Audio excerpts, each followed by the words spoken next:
The U.S. National Institutes of Health, or NIH, is beginning a group of studies aimed at treatments for the condition called long COVID. Reports say millions of Americans are affected by long-lasting effects from COVID-19 infections. The NIH is using $1.15 billion provided through the American Rescue Plan Act of 2021 to study how people recover from COVID-19. The project is called Recover. The goal is to pay for studies examining the health problems that COVID patients suffer long after their infection has ended. Dr. Ziad Al-Ali is with Washington University in St. Louis, Missouri. He is not involved in the NIH project, but his own research on American veterans has brought attention to long COVID. Speaking about the NIH's project, he said, "This is a year or two late and smaller in scope than one would hope, but nevertheless it is a step in the right direction." Al-Ali said getting answers is important because there are so many people pushing unproven therapies. The term long COVID is used to describe about 200 symptoms. It is estimated that between 10 and 30% of people experience some form of long COVID after an infection. However, even federal health officials cannot agree on what long COVID truly means.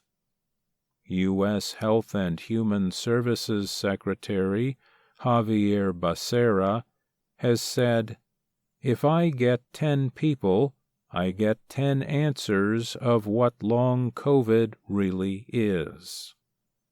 The Recover effort has followed 24,000 patients in what are called observational studies. The goal is to define the most common symptoms, The findings will help shape future tests for treatments of the symptoms. Current tests are already taking place.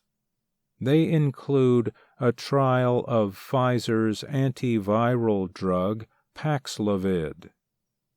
Researchers want to find out if Paxlovid can ease long COVID symptoms. The idea behind this study is that some coronaviruses remain in some patients, and the treatment will help them. Researchers are also studying treatments for brain fog and other thinking problems. Posit Science Corporation has a treatment program called Brain HQ.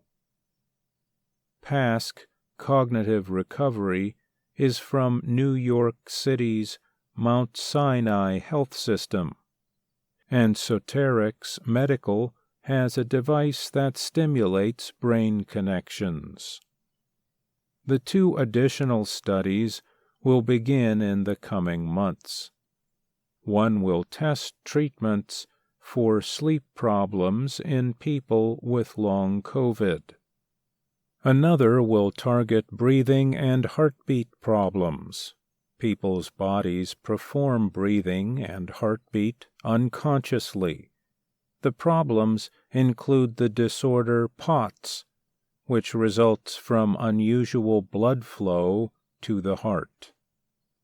One planned trial that is the subject of some disagreement involves intolerance to exercise and tiredness or fatigue.